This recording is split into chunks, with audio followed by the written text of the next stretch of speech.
Hi there, our highly valued, treasured and esteemed viewers and listeners, and welcome back to your channel of choice. This video I am about to present was compiled by Dr. Nath Arawa, a clinical pharmacist by training and profession who is the founder of Progressive Pharmacotherapy Consultants, the premier virtual clinical pharmacy institute for capacity building for healthcare workers. The Virtual Clinical Pharmacy Institute with a difference, where patient safety, medication therapy management and optimal clinical outcomes are very crucial and non-negotiable to us. Here we seek to remain your premier source of crucial tips for high-impact pharmacotherapy services. So, on behalf of the Institute, I humbly urge you all to sit back and spare me part of your very precious time to share with you very useful tips which may prove very, very handy in your line of duty. I now welcome you all to part 422 of our pharmacotherapy series, which majors in adverse effects of chemotherapy and targeted agents. The first case reads, AJT, a 68-year-old, 59-kilogram man with no significant past medical history, presents to the university hospital with complaints of cough and shortness of breath, abbreviated as SOB. Chest radiograph reveals a lesion in the right upper lobe. Surgical resection and cytologic examination are positive for non-small cell lung cancer, abbreviated as NSCLC. A workup for metastases is negative. AJT is diagnosed with early stage, that is stage 2, non-small cell lung cancer. His physicians plan to initiate adjuvant chemotherapy of carboplatin targeted to an area under the concentration time curve, abbreviated as AUC, of 6 mg per milliliter times minute and paclitaxel 135 mg per meter squared on day 1. I would like you to discuss the toxicities that might be expected to occur with this regimen.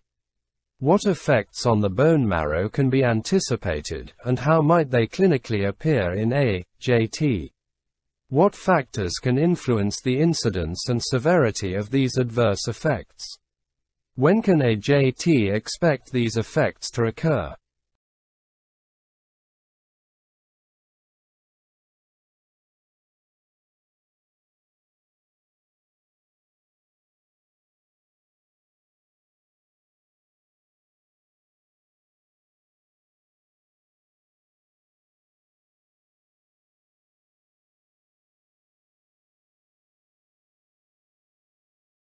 Although several toxicities are commonly associated with carboplatin and paclitaxel, the most predictable and severe toxicity associated with this regimen is myelosuppression. This chemotherapy regimen can significantly affect any cell line, including RBCs, neutrophils, and platelets, and the cytopenias can cause significant morbidity or mortality. Decreased RBCs can cause anemia, and patients usually present with fatigue and decreased exercise tolerance. Having low neutrophil counts significantly increases a patient's risk for bacterial infections. Moreover, reduced platelets can cause thrombocytopenia, which can cause bleeding from the gastrointestinal and genitourinary tracts. Both patient-related and agent-related factors can significantly influence the degree of cytopenia a patient faces after cytotoxic therapy. Agent-related factors include the specific agent, dose intensity, and dose density. Because most anti-cancer treatments are not given as a single agent, the effects of concurrent cytotoxic therapies may intensify the myelosuppressive effect of an individual agent. Host factors that specifically may affect the cellularity of the bone marrow compartment also influence the degree of cytopenia. They include the following. 1. Patient age. Younger patients are generally better able to tolerate cytotoxic chemotherapy than elderly patients because they have a more cellular marrow with a decreased percentage of marrow fat. 2. Bone marrow reserve. Certain diseases might present with tumor cells in the bone marrow, such as leukemias and some lymphomas, in which case the bone marrow does not have a healthy reserve of normal hematopoietic cells to help in the recovery process. 3. The degree of myelosuppression from previous cytotoxic chemotherapy, radiation therapy, or both. Prior cytotoxic chemotherapy and radiation therapy to fields involving marrow-producing bone, such as the pelvic bone and sternum, reduce bone marrow reserves. 4. The ability of the liver or kidney to metabolize and excrete the compounds administered. If agents are administered to patients with specific organ insufficiencies, i.e., renal or hepatic, slower clearance, resulting in increased systemic exposure, can occur. This can cause greater toxicities, including longer cytopenias. These factors, along with the kinetics of the stem cells, can help clinicians predict the severity and duration of cytopenia observed after therapy. With most myelosuppressive agents, the patient's WBC and platelet counts begin to fall within 5 to 7 days of cytotoxic therapy administration, reach a nadir within 7 to 10 days, and recover within 14 to 26 days. Phase-specific cytotoxic chemotherapy agents, such as the Vinca alkaloids and antimetabolites, cause a fairly rapid onset of cytopenia that recovers faster than those occurring after treatment with phase non-specific agents, such as alkylating agents and anthracyclines. For poorly understood reasons, nitrosoureas typically produce severe, delayed neutropenia and thrombocytopenia 4 to 6 weeks after therapy. Other agents that exhibit this pattern include mitomycin and mechlorethamine. All of these anti-cancer agents exert their cytotoxic effects during the resting phase of the cell cycle. The nitrosoureas, as well as mitomycin and mechlorethamine, can cause 2 neutropenic nadirs. The first nadir occurs at the conventional time expected for phase non-specific agents, and the second nadir occurs approximately 4 to 6 weeks after therapy. Many combination regimens with these agents are therefore given for 6-week cycles to avoid treatment before the second nadir. However, most other myelosuppressive regimens can be safely given every 3 to 4 weeks. The majority of the targeted therapies do not suppress bone marrow production, because they are designed to inhibit a specific molecular pathway rather than proliferating cells in general. Because of their minimal myelosuppressive effects, they may be desirable agents to add to regimens that are known to cause cytopenias. Each of the agents included in AJT's regimen has marked myelosuppressive activity. His elderly age may place him at higher risk for exhibiting myelosuppression. AJT should be carefully counseled to contact his physician or report to the emergency department if he experiences signs or symptoms of an infection, including fever or bleeding. Typically, these symptoms occur 10 to 14 days after the first day of chemotherapy. About 9 days after the first course of cytotoxic chemotherapy, AJT experienced a severe sore throat and fever. He was admitted to the hospital and treated with intravenous antibiotics.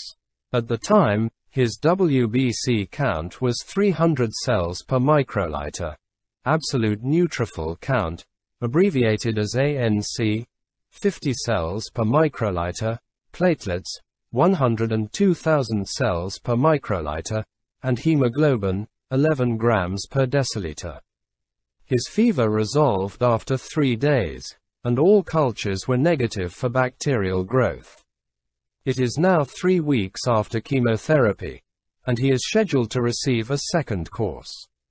Should he receive the same doses he was given initially?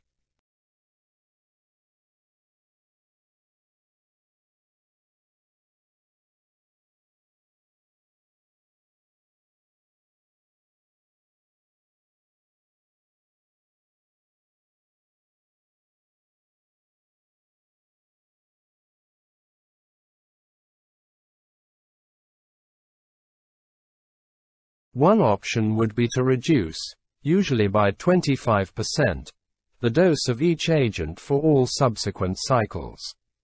Although a dose reduction can clearly cause less neutropenia, it can also compromise the response and survival of patients with chemotherapy-sensitive tumors. Because AJT's cancer, i.e., early-stage non-small cell lung cancer, is both chemosensitive and potentially curable, a dosage reduction is undesirable. To minimize the risk of neutropenia with future therapy, colony-stimulating factors can be administered to AJT to prevent potential complications associated with neutropenia. Prophylactic administration of colony-stimulating factors can be used to reduce the myelosuppressive effects of cytotoxic chemotherapy. Several colony-stimulating factors, granulocyte colony-stimulating factors, abbreviated as GCSFs, such as fulgrastim, or TBO-fulgrastim, and fulgrastim-Sandoz, granulocyte macrophage colony-stimulating factor, abbreviated as GMCSF, sargramostim, and a pegylated long-acting form of fulgrastim, pegfilgrastim, are available in the United States. Pegfilgrastim was developed with the aim of providing the same pharmacologic benefit as fulgrastim while offering the advantage and convenience of fewer injections. The FDA approved fulgrastim Sandoz as the first biosimilar in the United States in March 2015. Although TBO fulgrastim was FDA approved in 2012, it is not considered a biosimilar because it was filed as a biologics license application, prior to the establishment of the FDA biologics approval pathway. Clinical safety, particularly related to immunogenicity, is a concern with new approval of biosimilars, and assessment of tolerability and safety should occur in clinical practice. The evidence-based clinical practice guidelines for the use of colony-stimulating factors have been developed by the American Society of Clinical Oncology, abbreviated as ASCO. These guidelines recommend primary prophylaxis for all patients receiving chemotherapy regimens that have been previously reported to cause a febrile neutropenia incidence of approximately 20%. A colony-stimulating factor used in these patients can reduce both the incidence of febrile neutropenia and need for hospitalizations and broad-spectrum antibiotics. However, colony-stimulating factor usage has not been shown to lead to better tumor response or higher overall survival. Two randomized Phase 3 clinical trials have shown that the risk of neutropenic fever is reduced when primary prophylaxis is used in regimens with a known neutropenia incidence of approximately 20%. In one trial, 928 patients with breast cancer receiving docetaxel 100 mg per meter squared every 21 days were randomly assigned to receive placebo or pegfilgrastim 6 mg subcutaneously 24 hours after chemotherapy. Patients who received pegfilgrastim had a lower incidence of febrile neutropenia, 1% versus 17%, respectively, and hospitalizations, that is 1% versus 14%, respectively. A trial in patients, N equals 171, with small cell lung cancer, abbreviated as SCLC, receiving a dose-intense regimen containing cyclophosphamide 1000 mg per meter squared on day 1, doxorubicin 45 mg per meter squared on day 1, and etoposide 100 mg per meter squared on days 1 to 3 every 21 days was conducted.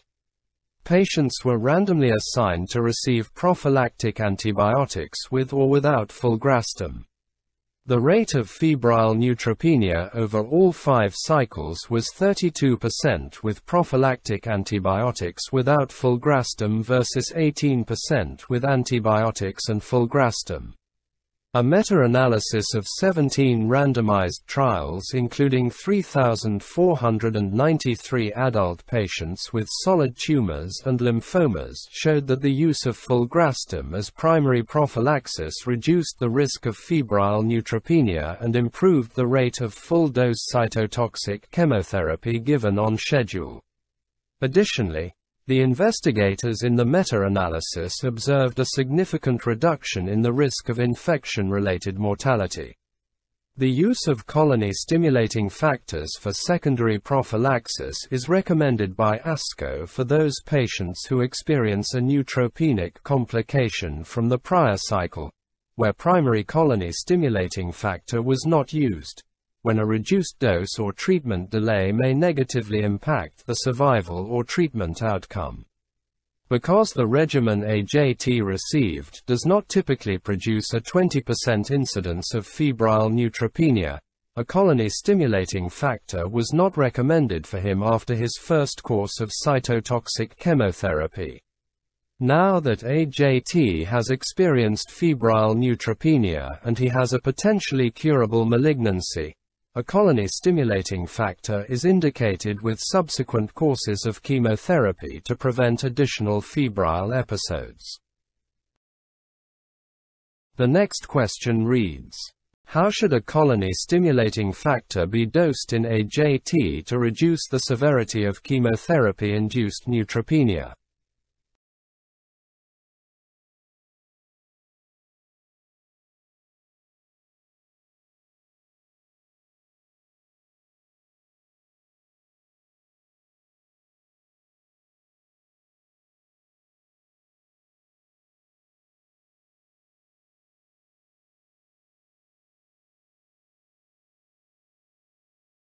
The recommended initial dose of filgrastim, TBO filgrastim or filgrastim Sandoz, is 5 micrograms per kilogram per day as a single daily subcutaneous injection, and of sargramostim, 250 micrograms per meter squared per day, subcutaneously beginning 24 to 72 hours following the administration of myelotoxic chemotherapy. The ASCO guidelines state that rounding the dose of either weight-based filgrastim or sargramostim to the nearest vial size may enhance patient convenience and reduce cost without clinical detriment. Because commercially available vials or syringes contain either 300 or 480 micrograms of filgrastim, adult patients weighing less than 75 kilograms should receive 300 micrograms daily and adult patients weighing more than 75 kilograms should receive 480 micrograms daily. Because of differences in commercially available vial sizes, the weight breakpoint for sargramostim is slightly different. Patients who weigh more than 60 kilograms should receive 500 micrograms daily and patients who weigh less than 60 kilograms should receive 250 micrograms daily. Pegfilgrastim is given once per cycle, 24 to 72 hours following administration of myelotoxic chemotherapy and not less than 14 days prior to the next treatment, as 6 mg subcutaneously in adult patients regardless of patient weight. A new formulation of pegfilgrastim was recently approved that is a timed automated inject device that delivers the medication 27 hours after it is activated. The ASCO guidelines also recommend a shorter duration of treatment than the manufacturers. The manufacturers recommend that therapy with filgrastim or sargramostim continues until the patient's neutrophil count is greater than 10,000 cells per microliter after the expected chemotherapy nadir. This is based on the observation that the neutrophil count falls roughly 50% after discontinuing a colony-stimulating factor. The risk of bacterial infection is highest, however, in patients with neutrophil counts of less than 500 to 1,000 cells per microliter. Patients with neutrophil counts greater than that are not thought to be at high risk for experiencing bacterial infections. Thus, Many clinicians elect to discontinue the colony-stimulating factor when the neutrophil count reaches 2,000 to 4,000 cells per microliter after the chemotherapy nadir. This reduces the number of treatment days and the cost associated with therapy, while concurrently reducing the excessive risk for bacterial infections. The ASCO guidelines support this recommendation to discontinue colony-stimulating factor earlier. In summary, AJT should be given either fulgrastim, TBO fulgrastim or fulgrastim Sandoz 300 micrograms per day, or sargramostim 250 micrograms per day subcutaneously beginning the day after his last dose of chemotherapy. Treatment should continue until the absolute neutrophil count is greater than 2,000 to 4,000 cells per microliter. Fulgrastim is used much more widely than sargramostim. Alternatively, AJT could receive a single 6 mg injection of pegfilgrastim the day after chemotherapy administration. This more convenient administration is due to pegfilgrastim's favorable pharmacokinetics. Self-regulation of pegfilgrastim's serum levels, related to its pegylation, is almost entirely dependent on neutrophil receptor-mediated clearance. Serum levels of pegfilgrastim will remain elevated during neutropenia induced by chemotherapy, and decline on recovery of neutrophil counts. Aside from high cost and inconvenience, the only negative effect of fulgrastim or sargramostim therapy is mild transient bone pain. Bone pain is most commonly experienced when patients begin to recover peripheral blood cells after their nadir. The proposed mechanism suggests the stimulatory effect of colony-stimulating factor on granular poiesis causes the pain. Most patients commonly report pain in bone marrow-rich areas, such as the sternum and pelvic regions. They should be advised that the bone pain experienced during marrow recovery is normal and usually is relieved with analgesic agents. The next question reads: if AJT was not given fulgrastim and presented with febrile neutropenia, would colony-stimulating factor therapy be helpful?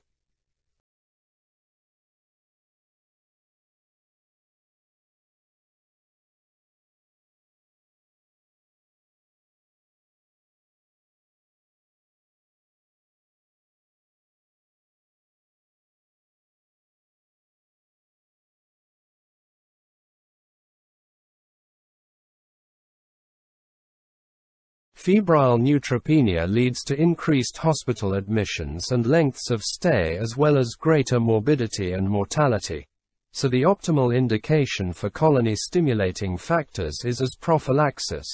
However, colony-stimulating factors have been studied as part of the treatment of neutropenic fever. Because the duration of neutropenia is the most significant prognostic factor in patients with established febrile neutropenia, the major benefit of colony-stimulating factors is their ability to reduce the duration of neutropenia. Colony-stimulating factors accelerate hematopoiesis by expanding the mitotic pool of committed progenitor cells and shortening the time spent in the post-mitotic pool from 6 days to 1 day.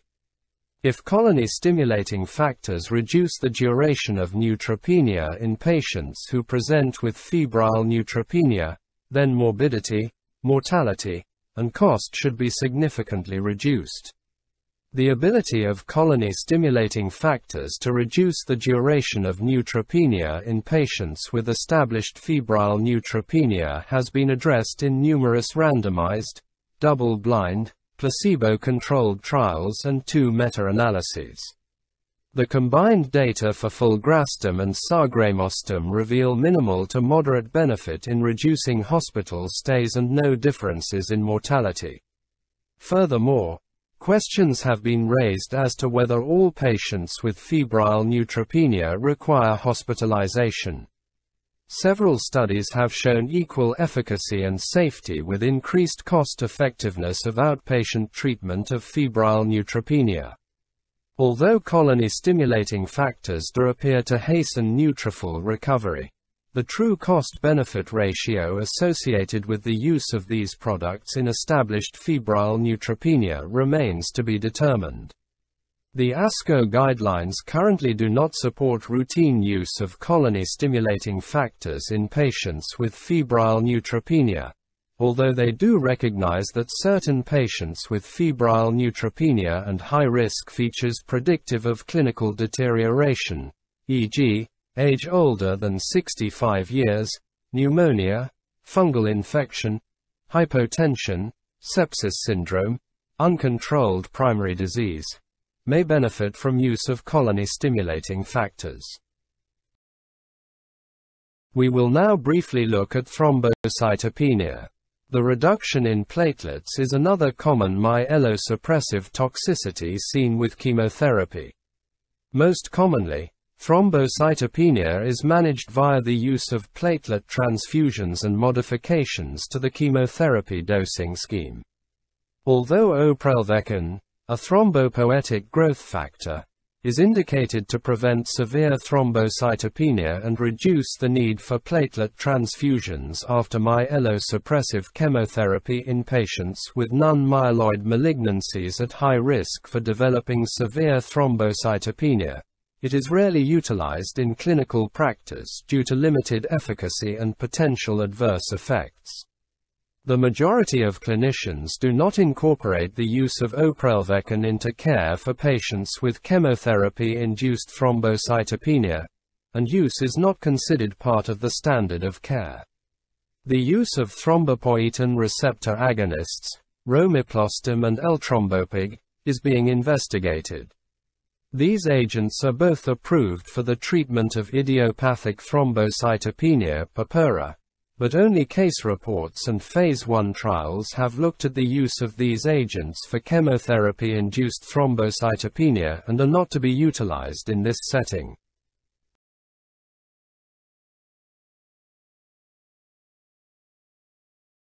Anemia usually is not a dose-limiting toxicity commonly associated with cytotoxic chemotherapy, because RBCs survive approximately 120 days. Chemotherapy predominantly affects RBCs by causing anisocytosis and macrocytosis. These effects are related to inhibition of DNA synthesis, and they predominantly occur after treatment with antimetabolites, including folic acid analogs, hydroxyurea, purine antagonists, and pyrimidine antagonists. Anemia commonly does not accompany these changes in RBC size. In addition, chemotherapy-induced effects on RBCs are rarely the sole factor contributing to the low hemoglobin levels that necessitate an RBC transfusion. So there you have it, our highly esteemed viewers and listeners. That brings us to the end of this video. If it benefited you in any way, kindly remember to give it a thumbs up, to like it and to share it widely with your peers. Please leave your comments at the bottom. And if you haven't yet done so, I humbly urge you to subscribe to our YouTube channel. I would like to promise you all that the very, very best is yet to come. Thank you very much for viewing this video. On behalf of our senior colleague, Dr. Nath Arawa, I sincerely appreciate your partnership, continued support and kind collaboration. We look forward to interacting with you in the next video, which will be part 423.